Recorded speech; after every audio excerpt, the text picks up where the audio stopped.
I am Jarvis, your storyteller. Welcome to the Science Fiction Exploration. If you like the story, please subscribe to our channel. The Silent Invasion. Admiral Marcus Blackwood stood at the window of the International Space Station's observation deck, his weathered face reflecting off the reinforced glass as he watched Earth rotate beneath him. Something felt wrong. The sensors had been picking up anomalous readings for weeks, subtle distortions in the electromagnetic field surrounding Earth, microscopic fluctuations in gravitational measurements that defied explanation. "Admiral, you need to see this," Dr. Olivia Torres called from her station, her voice carrying an edge he'd never heard before. The leading quantum physicist had been monitoring deep space signals for the past decade, but today was different. Her hands trembled as she manipulated the holographic display. The readings showed thousands of spatial distortions appearing simultaneously around Earth's orbit. As they watched, massive shapes emerged from what appeared to be tiers in space itself, ships of impossible size and design, their surfaces rippling like liquid metal under the sun's rays. "How many?" Blackwood asked, his military training keeping his voice steady despite the fear churning in his gut. "Over 3,000 vessels, sir, and they're not just appearing, they've been here all along. These readings suggest they've been cloaked in our orbit for months." The revelation hit Blackwood like a physical blow. Humanity's first contact with alien life wasn't happening now, it had already happened, and they hadn't even known it. Within hours, the Nexians made their presence known to Earth's population, but not through violence or overt displays of power. Instead, they began broadcasting directly into people's minds, using advanced psychic technology that bypassed all conventional communication systems. The messages were subtle at first, whispers of doubt, suggestions of surrender, promises of peace through submission. The Nexians understood human psychology all too well, having studied Earth's population during their months of invisible observation. Dr. Raj Patel, head of the newly formed Xenopsychology Division, was among the first to recognize the true nature of the invasion.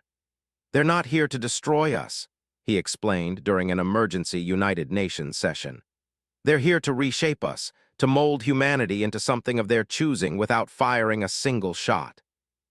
But the Nexians had made one critical miscalculation. Humanity's greatest strength wasn't in its weapons or technology.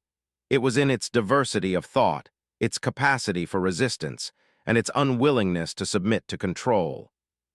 Colonel Diana Williams, commanding the American Deep Space Defense Program, discovered the first weakness in the Nexian strategy. Their psychic broadcasts, while powerful, couldn't affect humans who were in certain altered states of consciousness.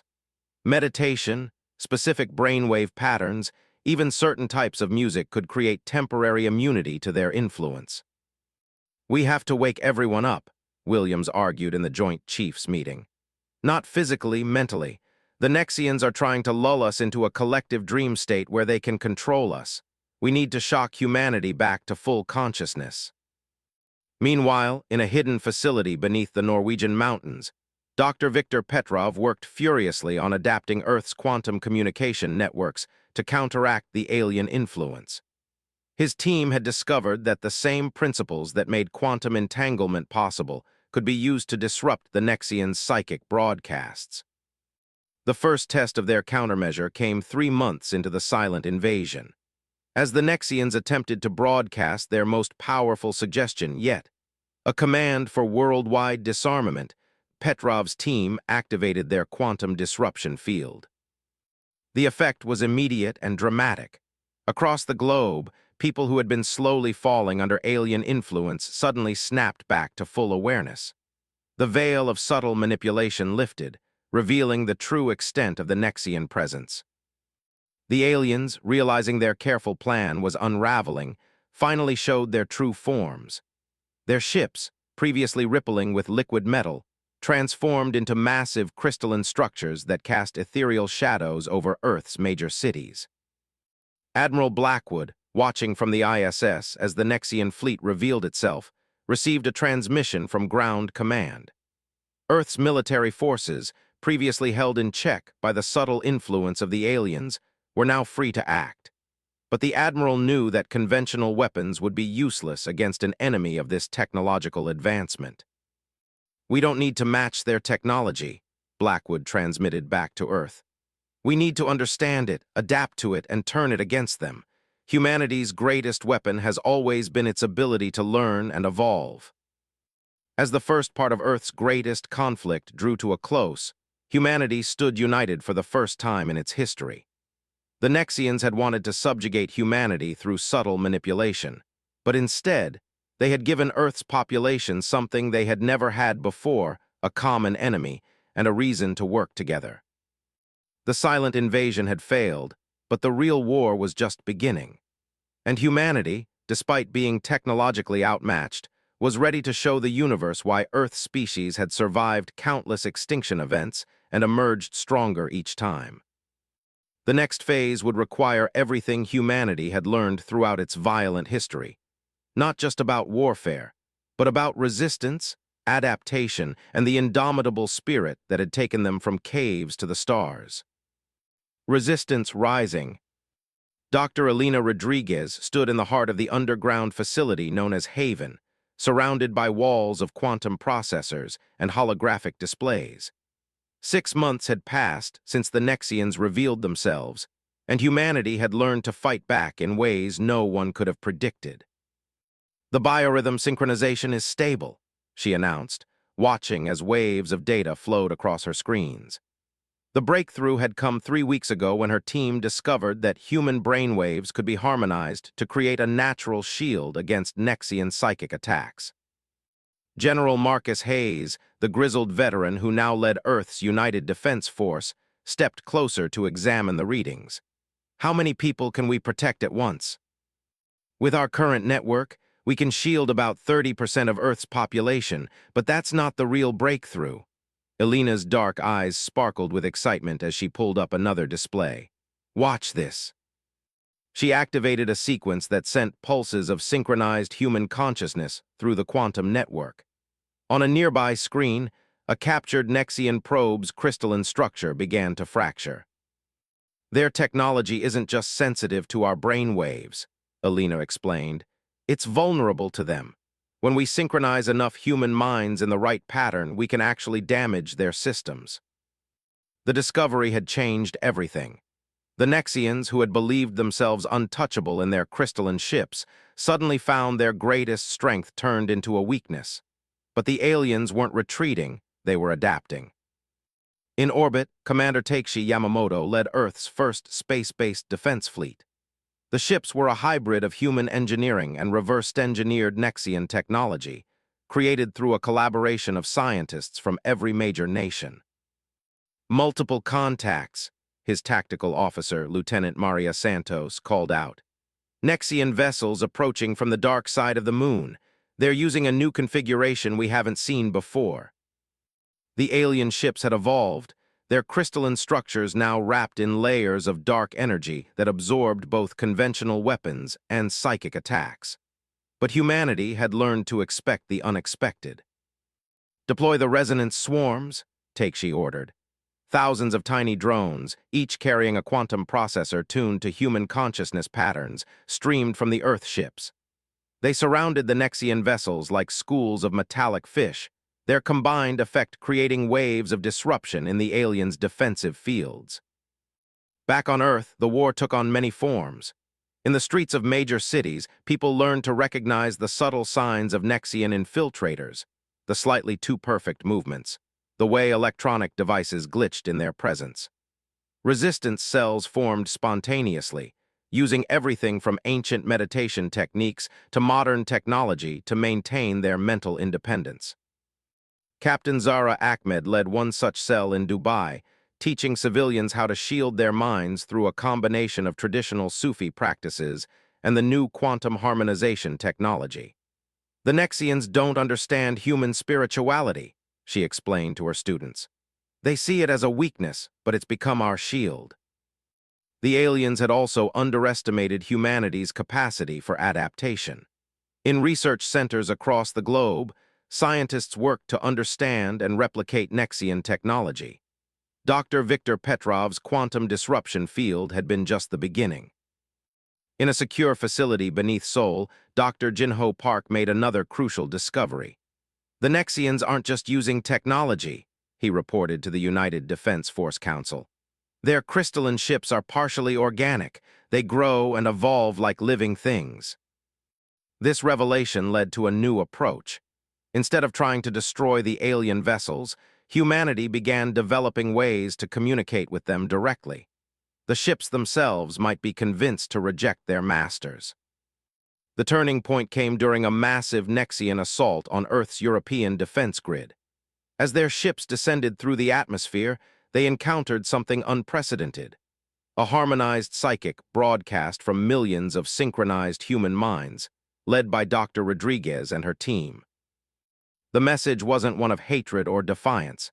Instead, they transmitted the full spectrum of human consciousness, their fears, hopes, dreams, and determination to survive. The effect on the Nexian ships was immediate. Several of the crystalline vessels began to resonate with the human frequencies, their structures shifting from hostile configurations to neutral states. "They're alive," Elena breathed, watching the data stream in. "The ships are alive, and they're beginning to question their programming." General Hayes watched the screens with growing amazement as more Nexian vessels responded to the broadcast. They built their ships to be adaptable, to evolve and learn, he realized. But they never considered that this evolution might lead them to side with us. The Nexians, faced with this unprecedented development, pulled their forces back to regroup. It was humanity's first major victory, but no one was celebrating yet. They had discovered a weakness in the enemy's approach, but the aliens would undoubtedly return with new tactics. In orbit, Commander Yamamoto watched the retreating Nexian fleet with grim satisfaction. "They thought they could subjugate us through superior technology and psychological warfare," he said to his crew. "Instead, they've forced us to evolve faster than any species in history." The resistance was no longer just about survival. Humanity had begun to transform itself, combining ancient wisdom with new technology, unifying in ways that would have seemed impossible before the invasion. The Nexians had wanted to reshape humanity, but humanity was reshaping itself instead, becoming something neither species had anticipated. As the alien ships disappeared into the depths of space, Dr. Rodriguez and her team were already preparing for the next phase of the war. They knew the Nexians would return, but Earth would be ready. The silent invasion had failed, and the age of human resistance had begun. The counter-strike. Commander Jackson Bennett stared at the holographic display showing the Nexian fleet's positions around Jupiter. After 8 months of defensive operations, humanity was finally ready to take the fight to the enemy.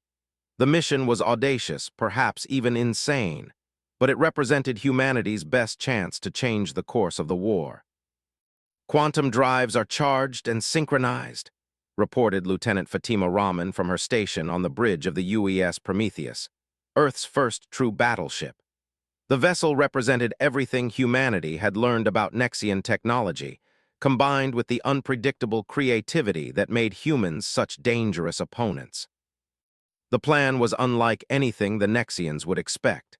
Instead of a conventional assault, the human fleet would use their ships' hybrid quantum drives to create a cascading reality distortion, something the aliens had never encountered before. "All vessels report ready, Commander," Fatima announced. The fleet of 30 ships, each carrying crews trained in both physical and psychic combat, held position in the shadow of Mars. They were about to attempt something unprecedented in the history of warfare. Dr. Kai Chen, the quantum physicist who had helped develop the new drive system, stood at his station monitoring the energy readings. "Remember, we'll only have one shot at this," he warned. "Once we initiate the quantum cascade, the laws of physics themselves will become unpredictable." Bennett nodded grimly. "That's exactly what we're counting on. The Nexians rely on their ability to predict and control. We're about to show them just how chaotic the universe can be."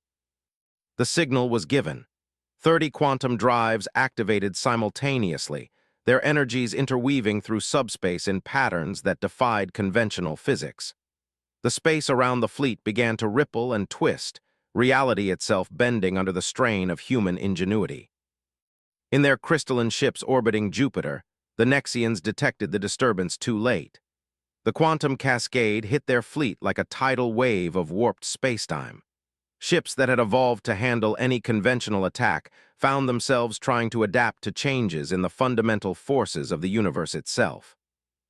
Multiple Nexian vessels showing signs of structural instability, Fatima reported, her voice tight with concentration. Their adaptive systems can't keep up with the random quantum fluctuations. But the Nexians weren't defeated easily. Their ships began to split and reform, trying to find configurations that could withstand the chaos humanity had unleashed. That's when Bennett initiated Phase 2 of the attack. "Launch the Mind Strike platforms," he ordered. Across the fleet, specially designed satellites deployed, each carrying thousands of synchronized human consciousness patterns collected from volunteers back on Earth. The combined psychic assault hit the destabilized Nexian ships like a hammer striking crystal. Dr. Omar Al-Rashid, the fleet's chief xenopsychologist, monitored the effect. "Their ship minds are in confusion," he reported. "The combination of quantum instability and human consciousness is overwhelming their ability to maintain coherent forms." The battle that followed defied description. Human ships dove through regions of warped space, firing conventional weapons that behaved in impossible ways due to the quantum distortions. Nexian vessels fractured and reformed, trying desperately to adapt to an environment that no longer followed predictable rules. Then something unexpected happened. One of the largest Nexian ships, its crystalline structure pulsing with internal light, began broadcasting on frequencies that the humans could understand. "They're trying to communicate," Dr. Chen announced, his hands flying over his controls. "The quantum cascade must have affected their translation systems." The message that came through was unlike anything they had expected from the seemingly emotionless Nexians. It was filled with confusion, fear, and most surprisingly, curiosity. "Your species," the alien transmission began, "operates outside of all predicted parameters. Your ability to manipulate quantum reality while maintaining conscious coherence should be impossible." Commander Bennett exchanged glances with his senior staff before responding. "Perhaps it's time you reconsidered what's possible. We're not interested in being predicted or controlled. We're interested in survival, and we're willing to break reality itself to ensure it." The battle paused as the Nexian ships withdrew to a defensive formation. Their next transmission carried a different tone, one that would change the course of the war. "We have miscalculated," the Nexians admitted.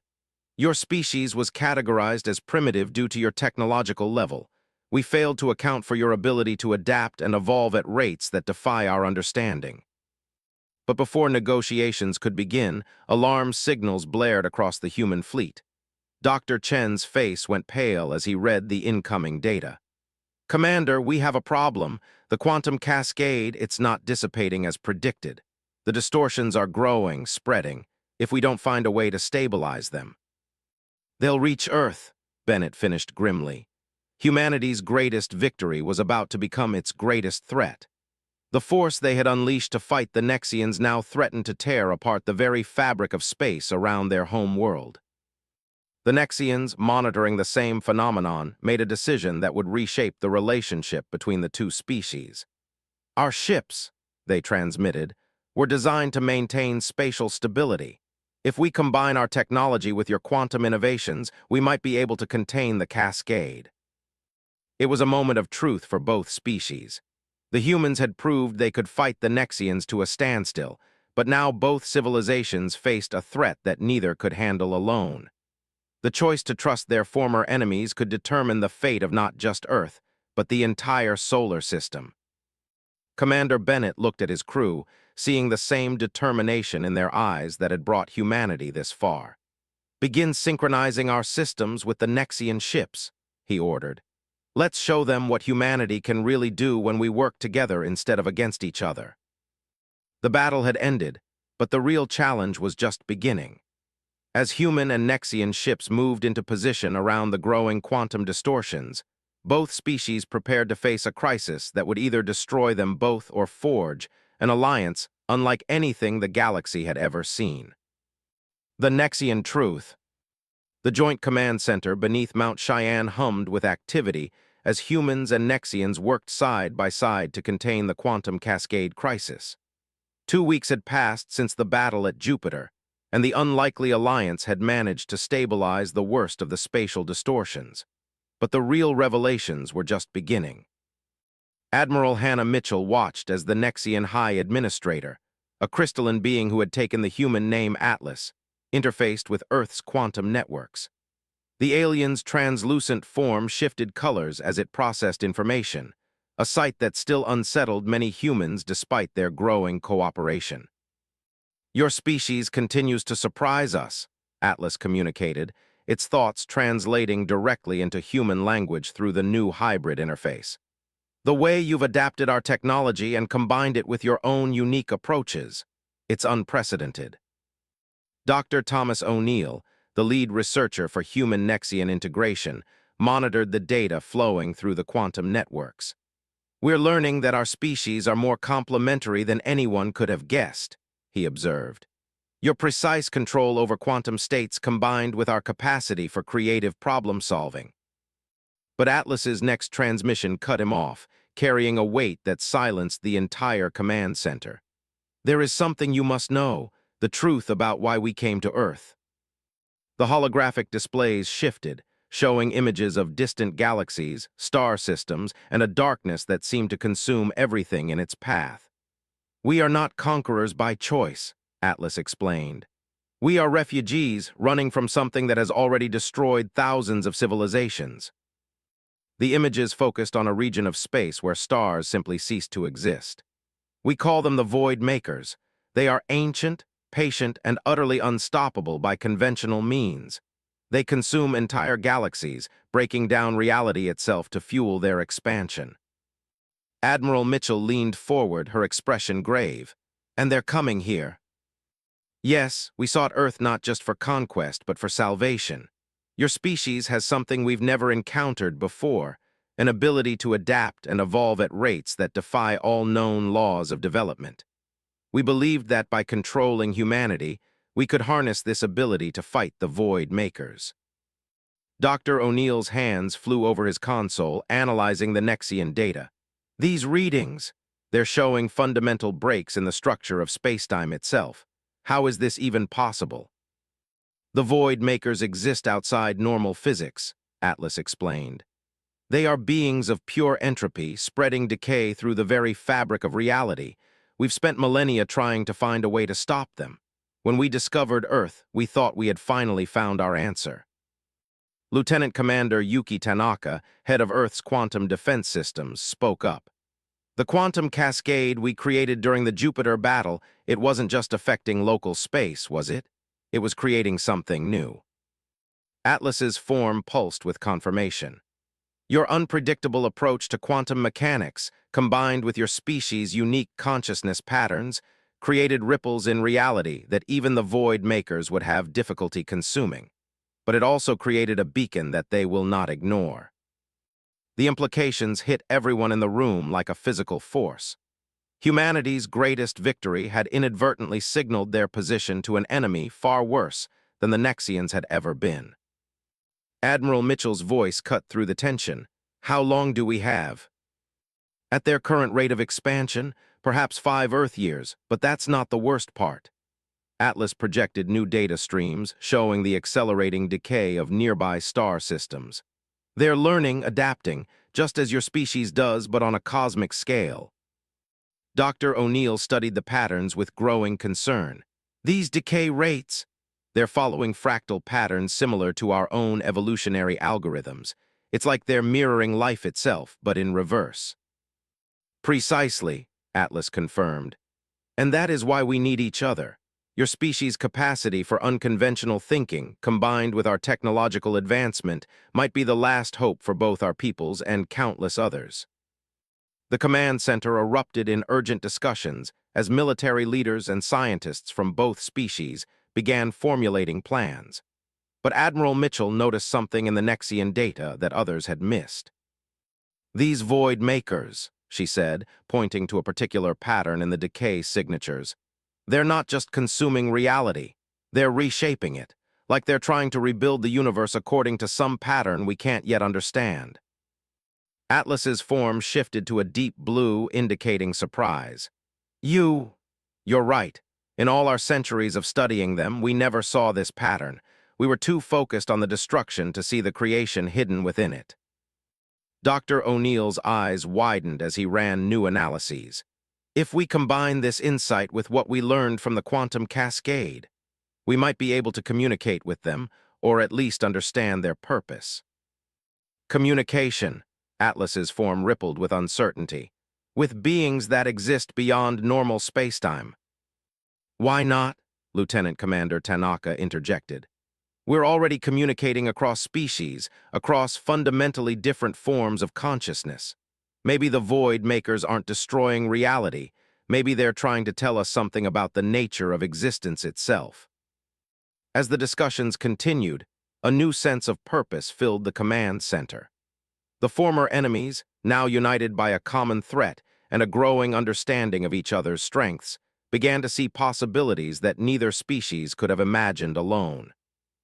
Admiral Mitchell watched as human and Nexian teams worked together, combining their knowledge and capabilities in ways that defied conventional wisdom. They had 5 years to prepare for an encounter with beings that existed beyond normal reality, and thanks to this unlikely alliance, they might actually have a chance. We'll need to accelerate our joint research programs, she announced. Double the resources for quantum integration studies, and most importantly, we need to understand what these Void Makers are trying to tell us before they arrive. Atlas's form glowed with approval.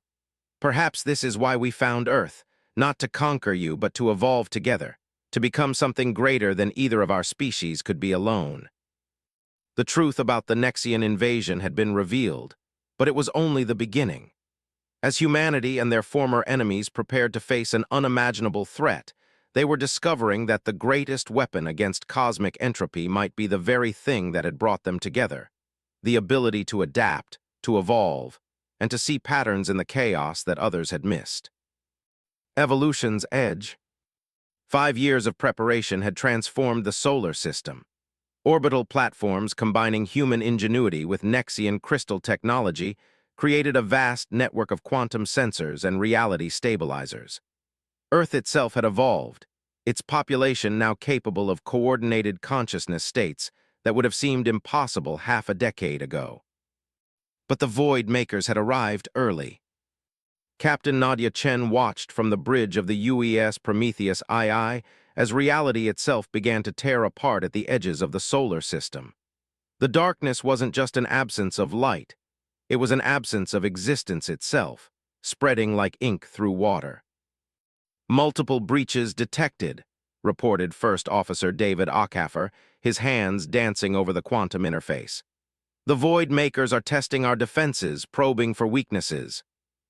The joint human-Nexian fleet held position near Neptune's orbit. 500 ships, each a fusion of crystalline technology and human innovation, represented the last line of defense for not just Earth, but all of reality as they knew it. Grand Administrator Atlas, now permanently integrated into the Prometheus II's systems, projected their tactical display. Their approach is unexpected. They're not just consuming space, they're creating new forms of reality within the void. Dr. Imani Patel, who had spent the last 5 years studying the quantum communications attempts with the Void Makers, looked up from her station. The patterns, they're responding to our broadcasts. All this time, we thought they were destroying everything in their path, but look at this. The main screen shifted, showing complex fractal patterns emerging from the darkness. Where the void touched their quantum defense grid, new forms of matter and energy emerged, following mathematical sequences that combined chaos and order in impossible ways. They're not destroyers, Imani breathed, her eyes wide with realization. They're architects. The universe itself is their medium, and they're trying to rebuild it. Captain Chen watched as more Void Makers emerged from the darkness, their true forms defying comprehension. But why? Why reshape all of reality? Atlas's crystalline presence pulsed with sudden understanding. Because their universe is dying, they come from a reality so old that entropy has nearly won. They're not consuming our universe. They're trying to save both of ours by combining them. The revelation changed everything. 5 years of preparation had given humanity and the Nexians incredible capabilities, but now they faced a choice that would affect the fate of multiple universes. Commander Helena Rossi, head of the quantum integration team, spoke up from her station. If we combine our quantum manipulation abilities with the Nexian crystal technology and the Void Maker's reality-shaping powers, we could guide the process, Atlas finished. Instead of fighting them, we could help them create something entirely new. Captain Chen made her decision. All ships, initiate the quantum harmony protocol. Let's show these beings what evolution really means. Across the fleet, human minds linked through advanced quantum networks, their consciousness patterns amplified by Nexian crystal technology. The void at the edge of the solar system began to change, responding to the coordinated effort of 3 vastly different species working in harmony. Where darkness had threatened to consume, new forms of reality began to bloom. The mathematics of existence itself shifted, creating spaces where multiple forms of life could coexist. Human creativity, Nexian precision, and the Void Maker's fundamental understanding of reality merged into something unprecedented. Dr. Patel monitored the transformation with tears in her eyes. It's beautiful. We're not just saving our universe, we're helping it evolve. The patterns, the structures they're creating. It's like watching the birth of a new form of existence. The process spread across the solar system, touching every planet, every ship, every being. Humans found their consciousness expanding into new dimensions of understanding. Nexian crystalline forms achieved levels of complexity they had never imagined possible, and the Void Makers, finally understood, shared their ancient knowledge of reality's deepest patterns. "Look," Officer Akaffer called out, pointing to the main display. Where the void had been, a new kind of space was forming, one that could support all 3 species and more. A reality where the laws of physics themselves had evolved to allow for infinite possibilities. Atlas's presence rippled with something that felt like joy. This is what we were meant to find on Earth. Not a weapon against the void, but partners in creation. Your species' unique ability to adapt and evolve, combined with our technology and their fundamental understanding of reality. Captain Chen finished the thought. Together, we're not just fighting entropy, we're transcending it. The transformation continued, spreading outward from the solar system. Ships that had been prepared for war now served as anchors for the new reality, their crews witnessing the birth of something that defied all previous understanding of existence. Humanity had faced its greatest challenge not through combat, but through cooperation and evolution. The Nexians had found not subjects to control, but partners in transformation. And the Void Makers, at last understood, had found allies in their quest to save not just one universe, but all possible forms of existence. As the new reality stabilized around them, Captain Chen looked out at the transformed space where stars now shone with impossible colors and life flourished in forms never before imagined. "Send word to Earth," she ordered. Tell them that evolution has no end point. This isn't just a victory, it's a beginning." The message spread across the quantum networks, reaching every human, every Nexian, and now every Void Maker. The age of isolation was over. The universe itself had evolved, and with it, all of its children had taken the first steps into a future where the only constant was change itself. In the end, humanity's greatest strength hadn't been its ability to fight or resist, it had been its ability to adapt, to understand, and to grow beyond its own limitations. The silent invasion that had begun with fear and conflict had transformed into something far greater, a cosmic evolution that would echo through all realities for all time to come.